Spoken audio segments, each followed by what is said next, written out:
ಆತ್ಮೀಯ ಬಂಧುಗಳೇ, ಶ್ರೀರಾಮಚರಿತ ಮಾನಸ ಉತ್ತರಕಾಂಡ, ಇದರಿಂದ ಇವತ್ತು ಚೌಪಾಯಿಗಳನ್ನು ತಿಳ್ಕೊಳ್ಳೋಣ.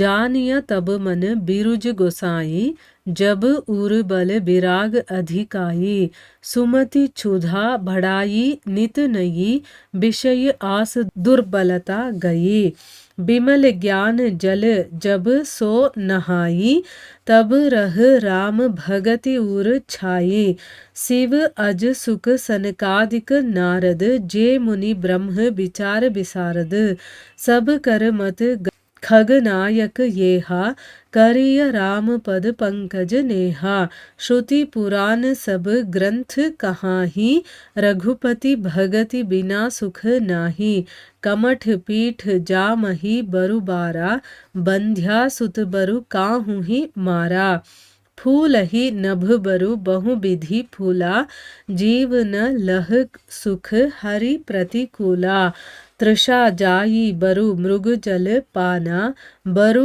जामही सस सीस बिशाना अंधकारु बरु रबिहि नसावै राम विमुख न जीव सुख पावै हिम ते अनल प्रगट बरु होई विमुख राम सुख पावन ಕೋಯಿ. ಇವು ಚೌಪಾಯಿಗಳು. ಈಗ ಇದರ ಅರ್ಥವನ್ನು ತಿಳ್ಕೊಳ್ಳೋದಕ್ಕೆ ಪ್ರಯತ್ನ ಮಾಡೋಣ. ತುಳಸಿದಾಸರು ಹೇಳ್ತಾರೆ, ಕಾಕಭೂಷುಂಡಿ ಅವರು ಗರುಡನಿಗೆ ಅವರು ಕೇಳಿದಂಥ 7 ಪ್ರಶ್ನೆಗಳಿಗೆ ಉತ್ತರವನ್ನು ಕೊಟ್ಟು ರೋಗಗಳು ಯಾವುದು ಅನ್ನೋದನ್ನ ಹೇಳ್ತಾ ಹೇಳ್ತಾ ಒಂದೇ ಒಂದು ರೋಗ ಬಂತು ಅಂದ್ರೇ ಮನುಷ್ಯ ಸಾಯ್ತಾನೆ ಅಂತಂದಮೇಲೆ ಇಷ್ಟೊಂದು ರೋಗಗಳು ಅವನನ್ನು ನಿರಂತರವಾಗಿ ಪೀಡಿಸ್ತಾ ಇದೆ ಅಂದಮೇಲೆ ಅವನಿಗೆ ಪರಮಶಾಂತಿ ಅನ್ನೋದು ಹೇಗೆ ಸಿಗೋದಕ್ಕೆ ಸಾಧ್ಯ? ಆಮೇಲೆ ಈ ರೋಗಗಳನ್ನ ನಿಯಮ, ಧರ್ಮ, ತಪಸ್ಸು, ಜ್ಞಾನ, ಜಪ, ತಪ ಈ ರೀತಿ ಔಷಧಗಳು ಇದೆ ಇದಕ್ಕೆ, ಆದರೆ ಅದರಿಂದ ಈ ರೋಗ ಜಗ್ಗೋದೇ ಇಲ್ಲ ಅಂತ ಹೇಳ್ತಾ ಇದ್ದಾರೆ. ಅಂದ್ರೆ ಇನ್ನೂ ಅವರಲ್ಲಿ ಶೋಕ, ಹರ್ಷ, ಭಯ, ಪ್ರೀತಿ, ವಿಯೋಗ ಈ ರೀತಿಯ ದುಃಖದಿಂದ ಅವರು ದುಃಖಿತರಾಗ್ತಾನೇ ಇರ್ತಾರೆ ಅಂತ ಹೇಳಿ ಮಾನಸಿಕ ರೋಗಗಳ ಬಗ್ಗೆ ನಾನು ಹೇಳಿದ್ದೀನಿ. ಇಲ್ಲಿ ಯಾರು ಈ ರೋಗಗಳು ನನ್ನಲ್ಲಿ ಯಾವುದಾದ್ರೂ ಇದೆ ಅಂತ ಗುರುತಿಸ್ಕೊಳ್ತಾರಲ್ಲ, ಆ ಗುರುತಿಸ್ಕೊಳ್ಳೋದ್ರಿಂದ ಅವರಿಗೆ ಸ್ವಲ್ಪ ಮಟ್ಟಿಗೆ ಅವರಿಗೆ ಉಪಶಮನ ಆಗುತ್ತೆ, ಆದರೆ ಪೂರ್ತಿಯಾಗಿ ನಾಶ ಅಂತೂ ಆಗೋದಿಲ್ಲ. ಈ ರೀತಿ ಮುನಿಗಳಿಗೆ ಇದು ಅವರ ಹೃದಯದಲ್ಲಿ ಅಂಕುರಿತವಾಗುತ್ತೆ ಈ ರೋಗಗಳು ಅಂತಂದಮೇಲೆ ಸಾಮಾನ್ಯ ಮನುಷ್ಯರ ಬಗ್ಗೆ ಹೇಳೋದೇನಿದೆ, ಅದಕ್ಕೇನೆ ಯಾರಿಗೆ ಸಂತರ ಸಂಘ ಸಿಗುತ್ತೋ ಆಗ ಈ ರೋಗಗಳೆಲ್ಲ ನಾಶ ಆಗುತ್ತೆ. ಸದ್ಗುರು ಅನ್ನುವಂಥ ವೈದ್ಯರ ಮೇಲೆ ನಮಗೆ ವಿಶ್ವಾಸ ಇರಬೇಕು, ವಿಷಯಗಳನ್ನು ನಾವು ಬಯಸಬಾರ್ದು, ಸಂಯಮ ಅನ್ನುವಂಥ ಪಥ್ಯ ಇರಬೇಕು, ಆಮೇಲೆ ಭಗವಂತನ ಮೇಲೆ ಭಕ್ತಿ, ಅದೇ ಸಂಜೀವಿನಿ ಮೂಲಿಕೆ, ಅದರಲ್ಲಿ ಶ್ರದ್ಧೆಯಿಂದ ಕೂಡಿರುವಂಥ ಬುದ್ಧಿ ಇರಬೇಕು. ಇದನ್ನು ಜೇನುತುಪ್ಪದ ಜೊತೆ ನಾವು ಔಷಧಿಯನ್ನು ತಗೊಳ್ತೀವಲ್ವ, ಆ ರೀತಿ ಇದೆಲ್ಲ ಸಂಯೋಗವಾದರೆ ಈ ರೋಗಗಳು ನಾಶವಾಗುತ್ತೆ. ಇಲ್ಲ ಅಂತಂದರೆ ನಾವು ಕೋಟಿ ಪ್ರಯತ್ನ ಮಾಡಿದ್ರೂ ಕೂಡ ಇದು ಹೋಗೋದಿಲ್ಲ. ಹೃದಯದಲ್ಲಿ ವೈರಾಗ್ಯ ಅನ್ನೋದು ಬಲಿತಾಗ, ಅಂದರೆ ನಮ್ಮಲ್ಲಿ ಸ್ಟ್ರಾಂಗ್ ಆಗಿ ವೈರಾಗ್ಯ ಬರುತ್ತಲ್ಲ, ಆಗ ಉತ್ತಮ ಬುದ್ಧಿ ಅನ್ನುವಂಥ ಹಸಿವು ಹೆಚ್ಚಿದಾಗ, ನನ್ನ ಬುದ್ಧಿ ಇನ್ನೂ ಚೆನ್ನಾಗಾಗಬೇಕು ಅನ್ನುವಂಥ ಒಂದು ಹಸಿವು ನಮ್ಮಲ್ಲಿ ಹೆಚ್ಚಾದಾಗ ವಿಷಯಗಳ ಆಸೆ ಅನ್ನೋದಿದೆಯಲ್ಲ, ಅದು ದುರ್ಬಲತೆ ಅಂತ ಹೇಳ್ತಾ ಇದ್ದಾರೆ. ಆ ದುರ್ಬಲತೆ ಅನ್ನೋದು ಹೋದರೆ ಮನಸ್ಸು ನಿರೋಗ ಆಯಿತು ಅಂತಲೇ ತಿಳ್ಕೋಬೇಕು.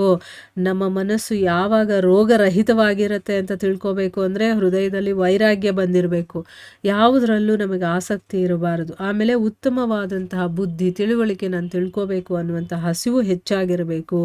ಆಮೇಲೆ ವಿಷಯಗಳ ಆಸೆಗಳಲ್ಲಿ ನಮಗೆ ದುರ್ಬಲತೆ ಇರಬೇಕು, ವಿಷಯಗಳ ಆಸೆಗಳು ನಮ್ಮಲ್ಲಿ ಹೋಗಿರಬೇಕು, ಹೊರಗಡೆ ಇರುವಂಥ ವಿಷಯಾಸಕ್ತಿ ಕಡಿಮೆ ಆಗಿರಬೇಕು. ಆಗ ನಮ್ಮ ಮನಸ್ಸು ನಿರೋಗವಾಗಿದೆ ಅಂತ ನಾವು ತಿಳ್ಕೋಬೇಕು.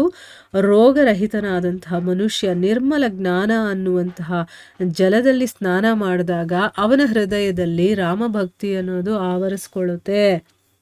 ನೋಡಿ, ಇದೆಲ್ಲ ರೋಗಗಳೆಲ್ಲ ನಾಶ ಆದಾಗ ಮನಸ್ಸು ನಿರ್ಮಲವಾಗುತ್ತೆ. ಆ ನಿರ್ಮಲ ಅನ್ನುವಂಥ ಜ್ಞಾನದಲ್ಲಿ ಆ ಮನುಷ್ಯ ಸ್ನಾನ ಮಾಡಿದಾಗ ಅವನ ಹೃದಯದಲ್ಲಿ ಈ ರಾಮಭಕ್ತಿ ಅನ್ನೋದು ಆವರಿಸ್ಕೊಳ್ಳುತ್ತೆ.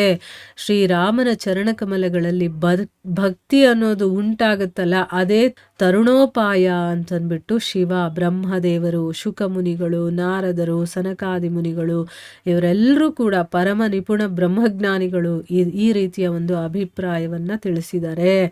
ಶ್ರೀ ರಘುನಾಥನಲ್ಲಿ ಭಕ್ತಿ ಇಲ್ಲದೆ ಸುಖ ಅನ್ನೋದು ಇಲ್ಲ ಅಂತಂದ್ಬಿಟ್ಟು ವೇದ ಪುರಾಣಗಳೂ ಕೂಡ ಬೋಧನೆ ಮಾಡ್ತಾ ಇದೆ.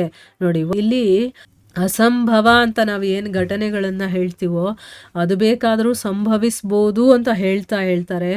ಒಂದು ವೇಳೆ ಆಮೆಯ ಬೆನ್ನಿನ ಮೇಲೆ ಕೂದಲು ಹುಟ್ಟಬಹುದು. ಆಮೆಯ ಬೆನ್ನು ಹೇಗೆ ಇರುತ್ತೆ, ಚಿಪ್ಪೆ ಥರ ಇರುತ್ತೆ ಅಲ್ವಾ, ಅದ್ರ ಮೇಲೆ ಬೇಕಾದರೂ ಕೂದಲು ಹುಟ್ಟಬಹುದು. ಇದು ಅಸಂಭವ, ಸಂಭವಿಸೋದಕ್ಕೆ ಸಾಧ್ಯನೇ ಇಲ್ಲ. ಆದರೆ ಇದು ಕೂಡ ಒಂದು ವೇಳೆ ಆದರೂ ಆಗಬಹುದು. ಆಮೇಲೆ ಬಂಜೆಯ ಮಗ ಯಾರನ್ನಾದರೂ ಕೊಲ್ಲಬಹುದು. ಈಗ ಬಂಜೆ ಅಂದ್ರೇ ಮಕ್ಕಳಿಲ್ಲದೆ ಇರೋರಿಗೆ ಬಂಜೆ ಅಂತ ಕರೆಯೋದು. ಆದರೆ ಆ ಬಂಜೆಯ ಮಗ ಯಾರನ್ನು ಬೇಕಾದರೂ ಕೊಲ್ಲಬಹುದು.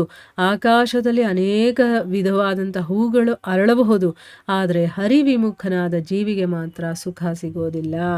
ಭಗವಂತನಿಗೆ ಮುಖ ತಿರುಗಿಸ್ಕೊಂಡಿರ್ತಾರಲ್ಲ, ಭಗವಂತನನ್ನು ನಂಬದೇ ಇರೋದು, ಅವನನ್ನು ಪೂಜಿಸದೇ ಇರೋದು, ಅವನ ಬಗ್ಗೆ ಭಕ್ತಿ ಭಾವ ಇಲ್ಲದೆ ಇರೋದು, ಅಂದರೆ ಹರಿವಿಮುಖನಾದಂತಹ ಜೀವಿ ಮಾತ್ರ ಸುಖವಾಗಿರೋದಕ್ಕೆ ಸಾಧ್ಯನೇ ಇಲ್ಲ.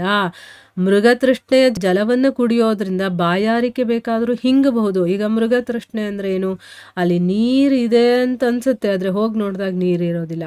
ಅಂತ ನೀರನ್ನು ಕುಡಿಯೋದ್ರಿಂದ ಬೇಕಾದರೆ ಬಾಯಾರಿಕೆ ಹೋಗಬಹುದು.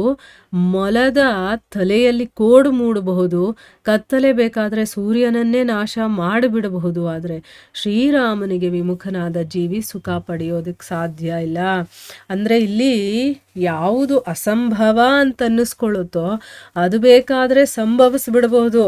ಆದರೆ ಭಗವಂತನಿಗೆ ವಿಮುಖನಾಗಿ ನಾನು ಸಂತೋಷವಾಗಿರ್ತೀನಿ, ಸುಖವಾಗಿರ್ತೀನಿ ಅಂದರೆ ಅದು ಸಾಧ್ಯನೇ ಇಲ್ಲ.